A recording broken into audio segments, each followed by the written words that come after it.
전에는이라는 말씀으로 은혜를 나누도록 하겠습니다.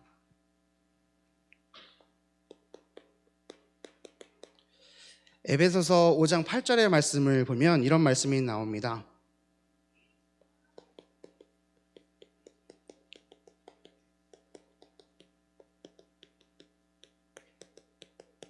너희가 전에는 어둠이더니 이제는 주 안에서 빛이라. 빛의 자녀들처럼 행하라.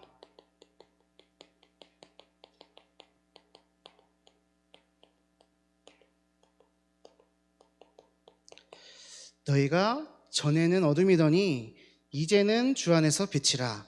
그러므로 빛의 자녀들처럼 행하라 라는 말씀이 있습니다. 전에는이 뭡니까? 과거지요. 이제는 오늘입니다. 빛의 자녀이기 때문에 앞으로는 빛의 자녀들처럼 행하라. 미래에 대한 말씀이죠. 이 말씀을 보면 과거의 우리의 모습과 현재와 미래에 대하여 표현하고 있는 구조로 되어 있습니다. 오늘 말씀도 이와 같은 구조를 취하고 있는데 이번 주 강단 말씀을 읽고 묵상하면서 이 본문이 생각이 나서 찾아봤습니다. 그리고 찾은 김에 이어서 쭉 읽다 보니 좀 재미난 것을 발견하게 되었습니다. 에베소서 5장에서 이 말씀을 주시고 바로 이어서 22절에서 33절의 말씀을 보면 아내와 남편에게 주시는 말씀, 가정을 향한 메시지가 담겨져 있습니다. 우리에게 주신 강단 말씀의 본문인 베드로전서 2장에서도 오늘 우리가 읽었던 본문의 말씀을 주시고 베드로전서 3장에 아내와 남편을 향한 말씀을 주십니다. 따로 주석을 살펴보거나 할 것까지는 아닌 것 같아서 기도하면서 이런 결론을 내렸습니다. 과거와 현재와 미래의 모든 문제를 해결하신 복음을 받아든 우리가 가장 첫 현장이 어디냐? 가정이다. 그래서 에베소서를 적은 바울에게도 또 오늘 본문을 적은 베드로에게도 하나님은 이렇게 말씀을 주신 건 아닐까? 복음을 통해서 개인이 살아나고 가정이 살아나고 교회가 살아나고 지역이 살아나고 전 세계가 살아나는 것은 당연한 것 아닙니까? 우리에게 주신 이 복음, 우리가 가진 복음은 그렇게 모든 것을 살려내는 복음인 줄을 믿습니다.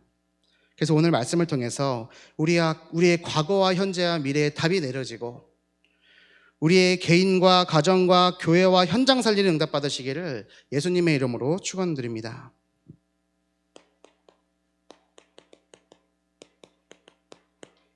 첫 번째로 전에는입니다.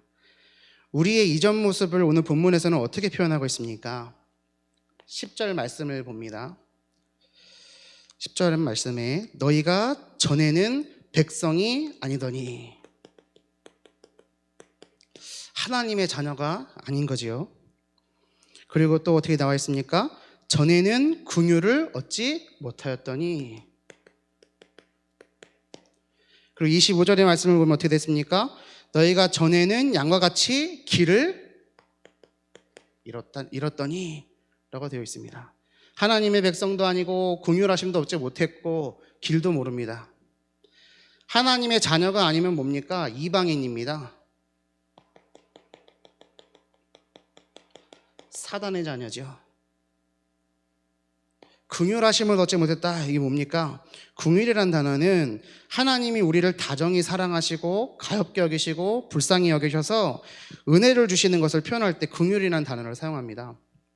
원어적으로 보면 하나님이 창자가 끊어질 듯한 고통으로 우리를 사랑하시고 기다리신다는 의미가 담겨 있는데, 이 긍휼하심으로 인해서 성육신하셨습니다. 이 긍휼하심으로 인해서 십자가에 달리셨습니다. 죄인이었던 우리가 구원을 얻고 하나님의 자녀여 천국 백성이 된 것은 모두 하나님의 긍휼하심의 결과인데, 이 긍휼하심이 없다는 것은 뭡니까? 죄 문제 해결이 안 됐다는 겁니다. 맞지요? 그리고 길을 잃고 방황했다. 하나님 떠나 있는 겁니다. 사탄의 자녀, 죄 문제, 하나님 떠난 문제, 이것을 우리는 뭐라고 얘기합니까? 인간의 근본적인 문제다라고 해서 근본 문제라고 하고 있습니다. 모든 사람이 문제 속에 빠져 있습니다. 우리도 마찬가지였습니다. 이 문제에 빠져 있는 사람이 한 명도 없습니다. 다 이 문제 속에 있습니다. 없는 사람이 없습니다. 길을 잃으면 어떻게 됩니까? 목적지, 방향을 분명히 알면은 잠시 길을 잃었다고 할지라도 시간이 조금 더 걸릴지언정 제대로 찾아갈 수가 있습니다. 잠시 돌아가는 것을 보고 길을 잘못 들어서 헤맸다고는 하지만 길을 잃어버렸다라고는 하지 않습니다. 길을 잃었다는 것은 어떤 거냐? 망망대해와 큰 사막의 한복판에서 나침반과 지도를 잃어버렸다는 말과 같습니다. 망망대해에서 나침반을 잃어버렸다. 어떻게 해야 됩니까? 큰 사막에서 지도와 나침반이 없습니다. 어떻게 해야 됩니까? 인생이 어디서 와서 어디로 가는지 모르면서 살아가고 있는데 이것이 얼마나 무모한 짓이고 문제이고 저주이고 재앙인지를 많은 사람들이 모르는 채 살아가고 있습니다.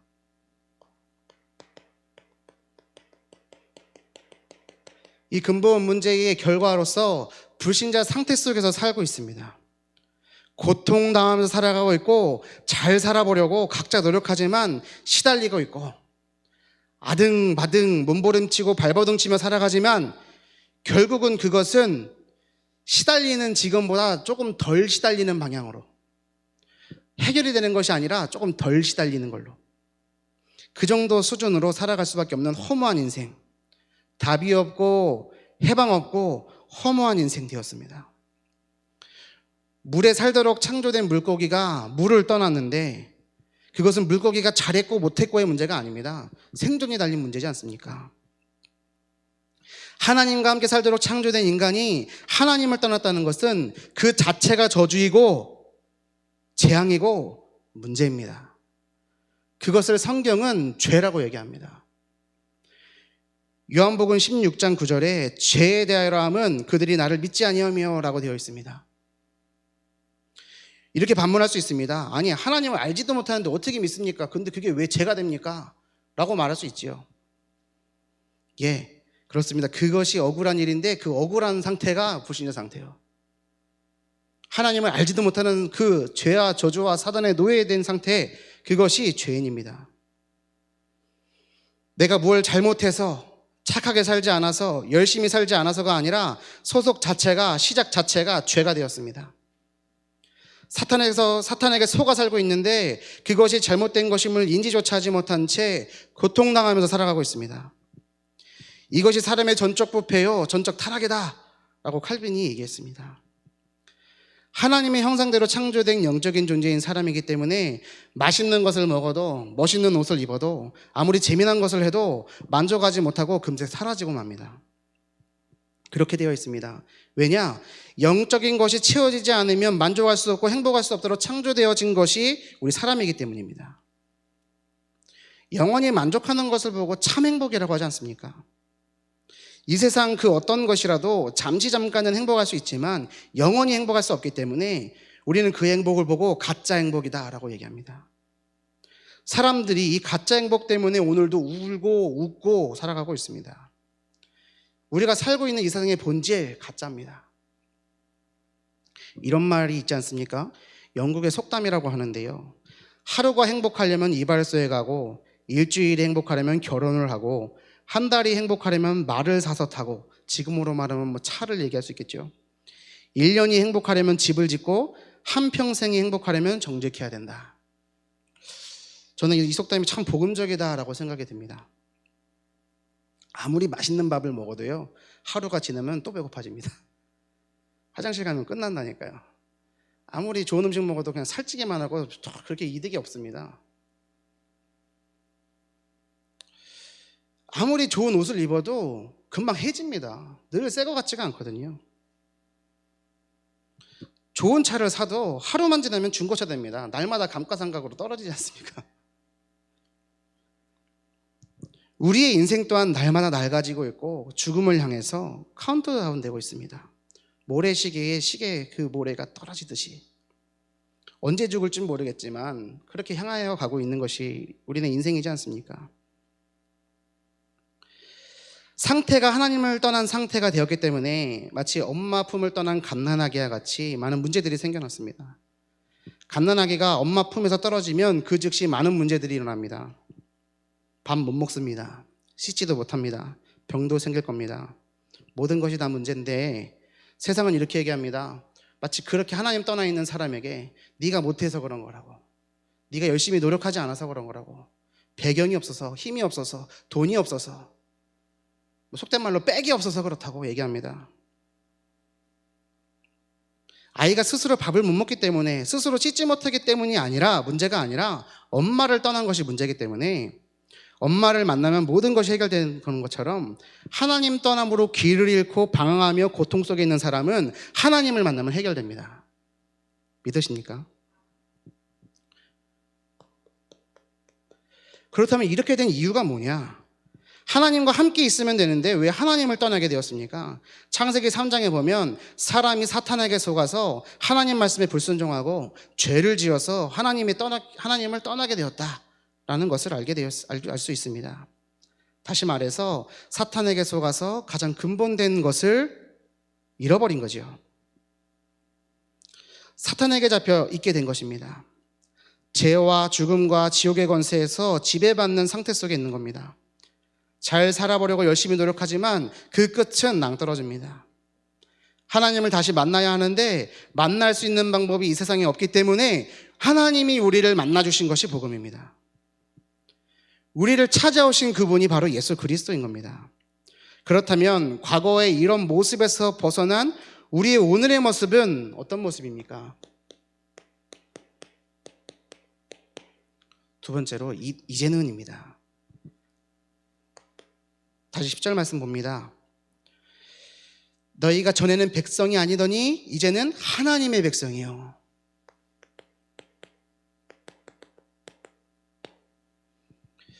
전에는 긍휼을 얻지 못하였더니 이제는 긍휼을 얻은 자니라. 25절의 말씀입니다.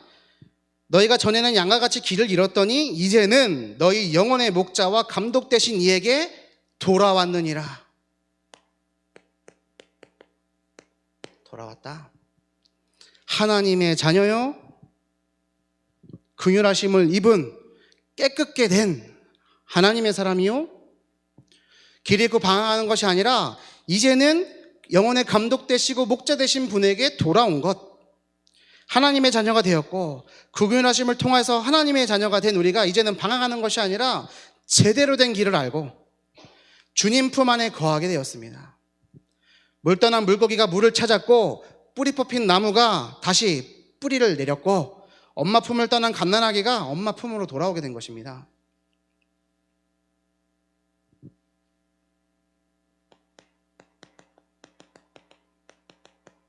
어떻게 이렇게 되었습니까? 22절에서 24절 말씀이죠.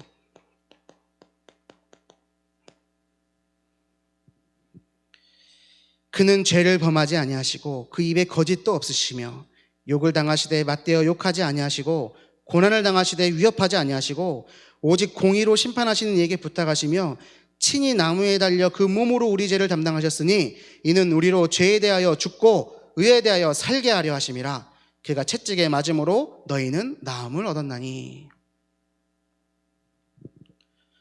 죄 없으신 예수님이 죄 많은 우리를 위해서 십자가 고난을 당하시고 피 흘려 죽으셨습니다.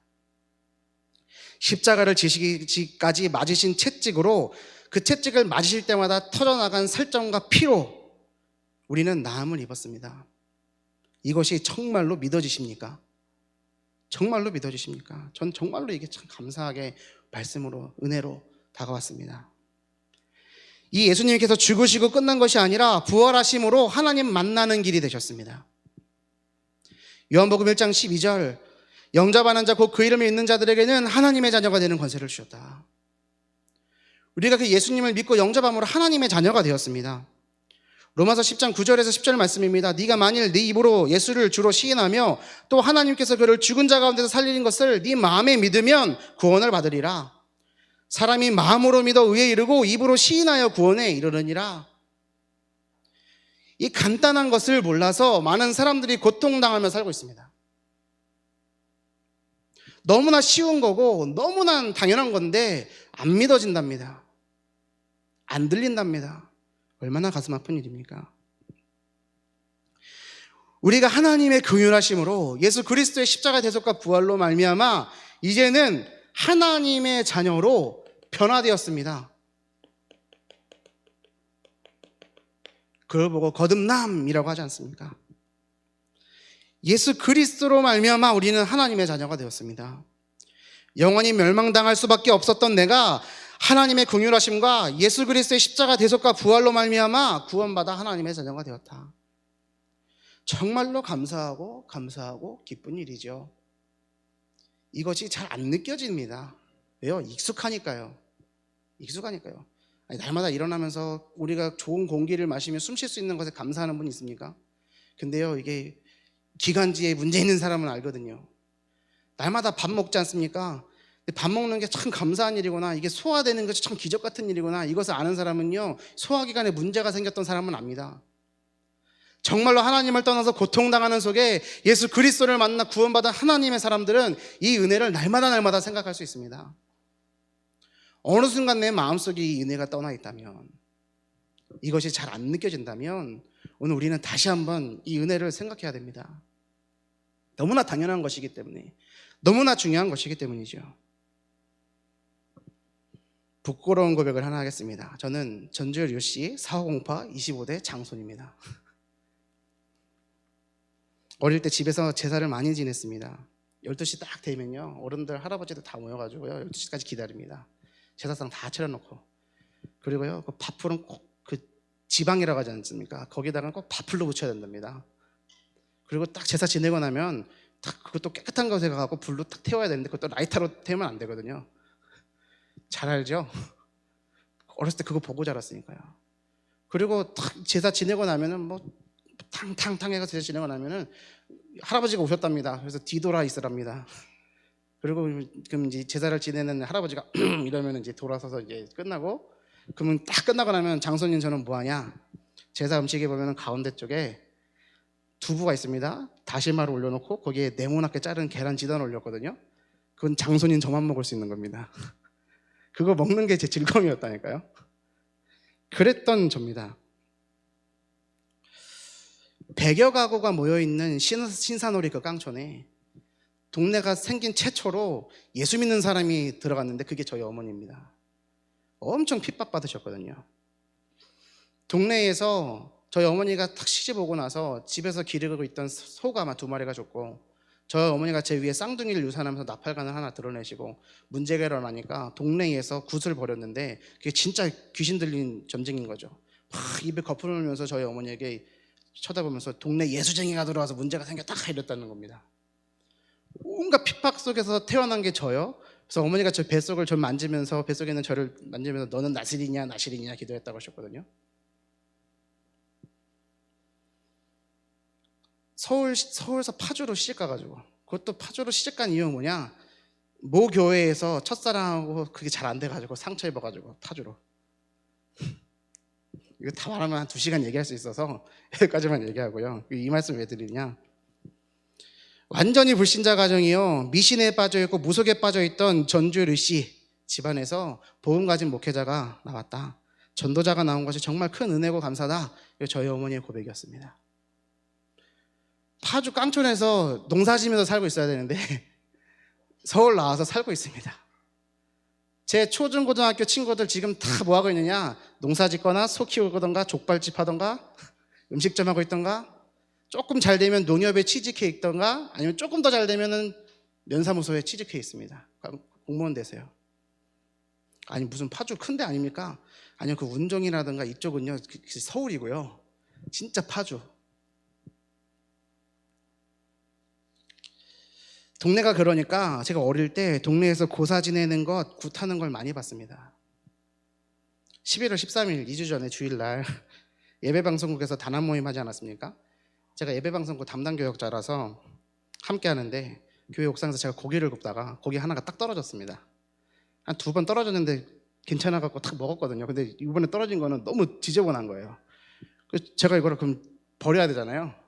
버리고 저 화단 쪽으로 탁 던지는데 저도 모르게 뭐라고 했는지 아십니까? 구시래 한 거예요. 저도 모르게. 그리고 제가 먹다가 옆에 김은태 장로님이 계셨거든요. 그래서 장로님한테, 장로님 목사가 미쳤나 봅니다. 고시래라고 하네요. 그러니까 장로님 말이 더 웃깁니다. 그래 제가 잘못 들은 줄 알았어요.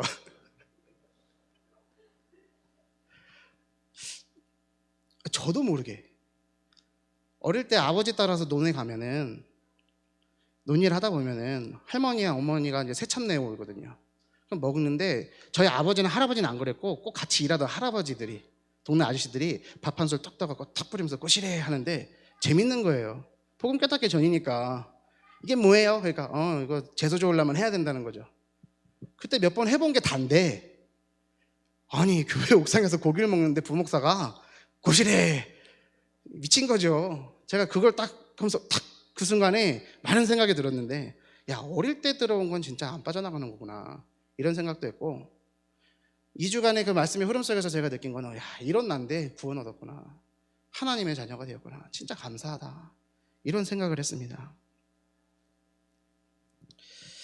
제가 왜 이 말씀을 드리느냐 복음이 없었다면 지금 저는 진짜 뭐하고 있느냐 파주에서 진짜 소 키우고 있다니까요. 소똥 치우고 있고 거름 주고 있고 농사 짓고 있고 그게 나쁘다는 것은 아니지만 불신자 상태 속에서 하나님의 일과는 전혀 상관없이 그저 하루 벌어먹고 하루 살아야 되냐 무의미한 인생 그 인생이 아니라 세계복음화를 향해서 날마다 성장하고 날마다 복음 증거하는 하나님의 자녀를 불러주신 것이 얼마나 감사한 것인지 제가 그것을 알고 있다. 여러분 또한 그렇지 않냐라는 말씀을 드리고 싶은 겁니다.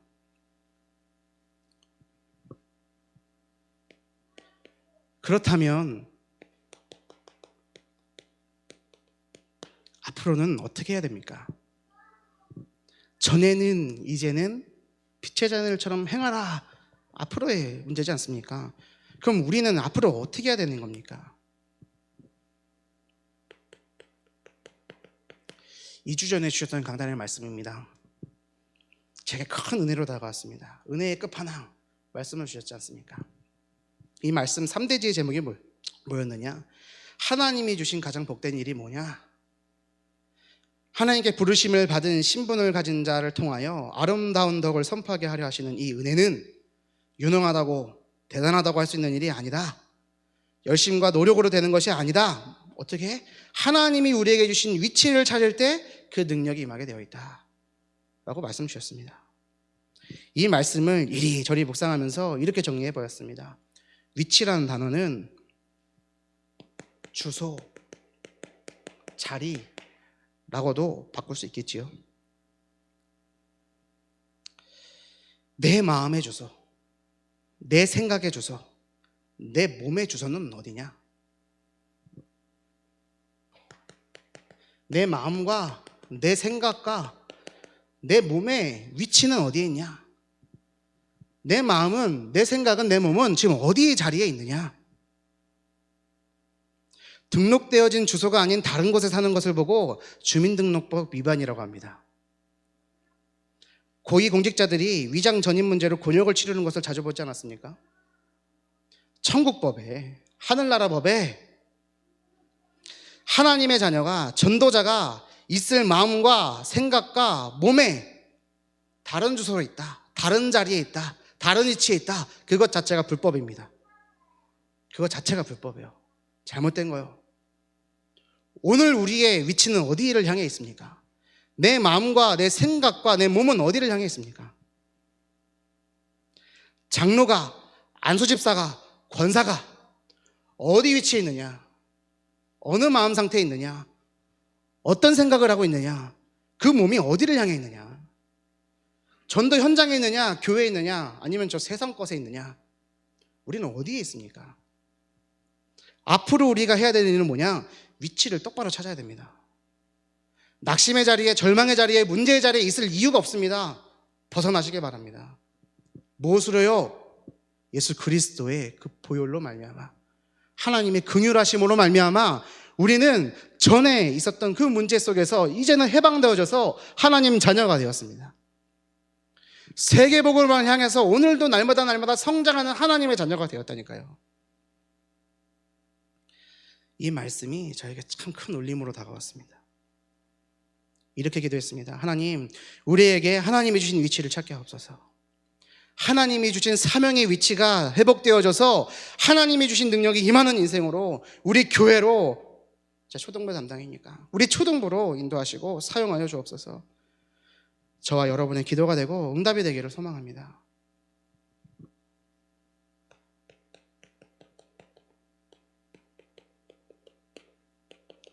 앞으로의 우리의 인생의 방향은 어디를 향해야 됩니까?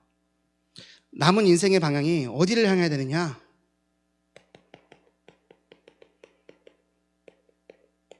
세계복음화요. 하나님의 뜻과 소원이 세계복음화를 향해 있기 때문에 이를 위한 전도와 선교요. 그래서 우리는 237개 나라와 5천 종족을 위해서 기도하지 않습니까? 이건 깃발입니다. 깃대입니다. 우리의 남은 인생의 방향이 어디를 향해야 되느냐? 우리가 어떤 위치 속에 있어야 되느냐? 세계복음화 이루어지는 위치 속에. 우리의 남은 인생 방향이 어디를 향해야 되느냐? 전도와 선교를 향하여. 사람 앞에 있는 건 아니고, 문제 앞에 있는 건 아니고, 세상 앞에 있는 건 아니라 하나님 앞에서, 코람되어 하나님 앞에서 우리는 이 응답을 누려야 될 줄로 믿습니다.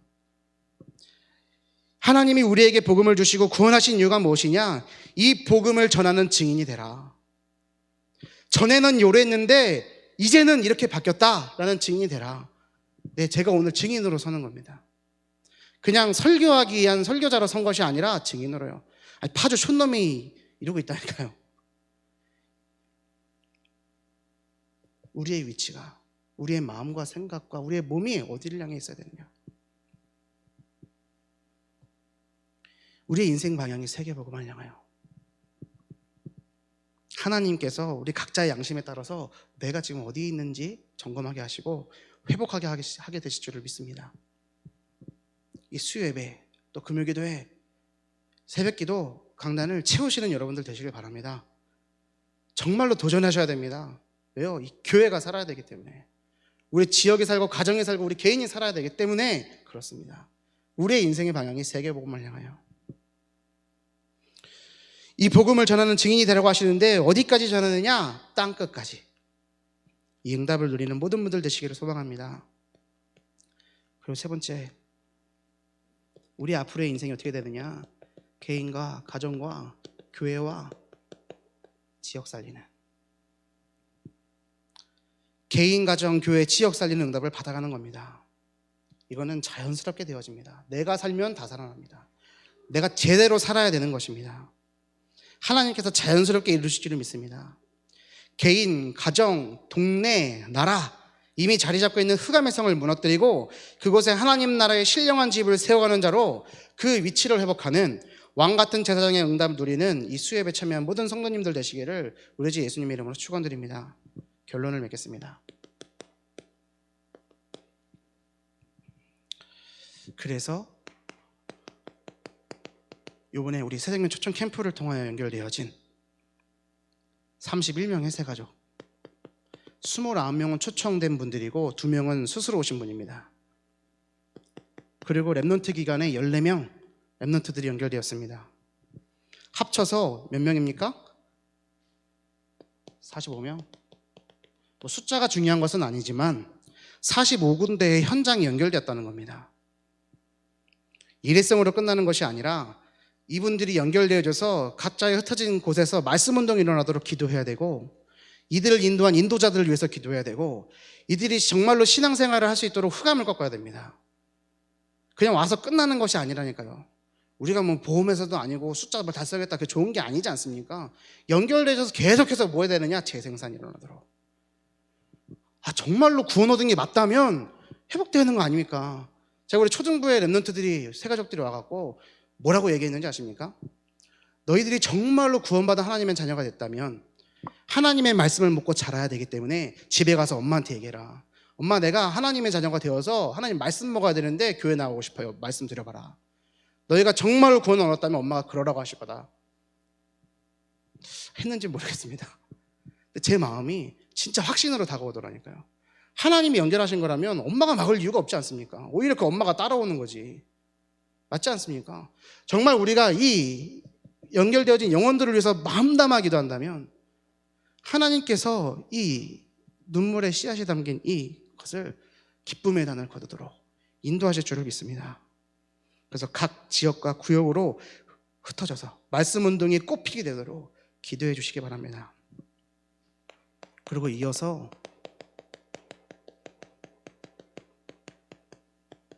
성탄 페스티벌을 위해서 기도해 주시기 바랍니다. 그냥 행사로 진행되는 것이 아니라 생명축제의 흐름으로 이어지도록 기도해 주시기 바랍니다. 이번에 새생명 초청의 기도 대상자 명단을 보는데 장기 개속자들 이름이 참 많았습니다. 가족, 친지들이 참 많이 있었습니다. 기도할 때 얼마나 마음에 담기는지 이 장기 개속자들, 이번 주 강단의 말씀에 의하면 잃어버린 양들 회복되도록 기도해야 됩니다. 그래서 이 새생명 초청 캠프의 흐름이 성탄 페스티벌로 이어지도록 기도해 주시기 바랍니다. 각 랩넌트국과 앗들에서 성탄 페스티벌을 준비하고 있습니다. 그 외에 전도회 중에 혹시 공연에 참여하고 싶으시다면 제게 연락을 주시면 되고, 또 기도해 주실 것은 이 과정에 참여하는 모든 랩넌트들이 한 명도 시험에 들거나 속지 않고 모든 과정들 속에서 교회관이 제대로 세워지도록 기도해 주시길 바랍니다. 이 말은 뭐냐?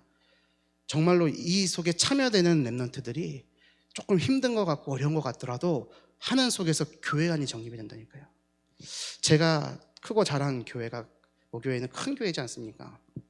그래서 이런 행사 때 특별히 성탄절 이럴 때 보면은 본당이나 교회 밖에 크게 트리를 해놓습니다. 근데 어릴 때는 제가 그게 당연히 하는 줄 알았고 그냥 헌금을 많이 하니까 돈으로 하는 줄 알았거든요. 근데 제가 군대 갔다 와갖고 1년 반을 휴학을 했는데 여러 가지 또 이유들이 있지만 뭐 했냐면 1년 동안 교회 간사를 했습니다. 그 10층, 11층에 문화센터가 있었고 스포츠센터가 있었는데 거기서 제가 이제 간사 일을 했거든요. 1년을. 근데 이제 그때 문화센터 팀장을 맡고 있던 분이 지금은 목사님 되셨는데 갑자기 도서관에 있는 저를 부르는 겁니다. 야, 문 닫고 따라와. 뭐 하느냐? 저 화곡동, 저 청계천 가가지고요. 전기집 가고 전구 담아 전기선 다 일일이 사는 겁니다. 그리고 일주일 내내 배선 정리하고 트리를 다 꾸몄다니까요. 우리 교회 본당 천장보다 조그만 그 나무를 하루 일주일 내내 꾸며가지고 다 켜놨는데 너무 힘든 거예요. 제 마음에. 왜 이걸 나를 시켜? 돈 주고 사람 시키면 되지. 이런 생각이 들었는데 그 주에 예배를 드리는데 성도들이 너무 좋아하는 거예요. 은혜, 그거 갖고 은혜 받는 거예요. 근데 그 모습을 보는 제가 딱 어떤 마음이 들었냐면 이게 뭐지? 한 번도 느껴보지 못했던 마음이 탁 들어왔거든요. 교회를 위해 봉사하는 게 뭐지? 헌신하는 게 뭐지? 그냥 되는 건 줄 알았는데 누군가는 해야 되는 거구나. 그게 딱 깨달아진 순간부터 제가 그때부터 뭐 했냐? 교회에서 쓰레기 줍고 다녔거든요. 뭔가 해야 되는 거구나. 그래서 대학부 임원이 되었을 때 각 랩넌트국의 주보, 누가 시킨 것도 아니고 주보 다 펴놓고 토요일날 임원들 불러가지고 교회 소식 다 보면서 기도하면서 우리 대학생들이 도와줘야 될 게 뭐가 있냐? 광고 보면 다 나오잖아요. 그래서 거기 교육자분들한테 전화도 해보고 그렇게 하나님이 훈련을 시키신 것 같습니다. 그래서 저는 이런 행사를 준비할 때 우리 랩넌트들이 그런 마음이 회복되기를 원하는 마음입니다. 교회를 사랑하는 마음. 일주일 동안 쎄 빠지게 고생을 해갖고 만들어놨는데 힘들었는데 뭔가 보람이 느껴지고 그거를 한 달 동안 해놨는데 사람들이 너무나 은혜받아 하는데 많은 사람들이 그냥 또 되어진 줄 알고 하는 거죠. 누군가는 해야 되는데 누가 해야 되겠습니까? 이 성탄 페스티벌이 랩넌트들에게는 교회관이 확립되어지고 이 시간을 통해서 우리 잃어버린 양들이 회복되어지는 장이 될 수 있도록 기도해 주시길 바랍니다. 기도하지 않으면 소용없습니다. 할 필요도 없고요. 그래서 우리 랩넌트들을 위해서 또 오늘 말씀드린 대로 전에는, 이제는, 앞으로는 우리가 날마다 세계복음을 향해 성장해 나가며 하나님이 주신 전도와 사명을 감당하는, 전도와 선교의 사명을 감당하는 언약교회 모든 주의 백성들, 성도님들 되시기를 예수님의 이름으로 축원드립니다. 기도하겠습니다. 하나님 아버지 감사드립니다. 전에는 하나님을 떠난 죄인이요 길을 잃고 방황하던 우리를 이제는 구원하시고 세계복음에 응답받을 렘넌트로 하나님의 자녀로 세워주심에 감사를 드립니다. 앞으로는 우리를 통하여 개인과 가정과 가문과 교회와 지역과 세계가 살아나도록 축복하여 주옵소서. 우리 주 예수 그리스도 이름으로 기도 올리옵나이다. 아멘.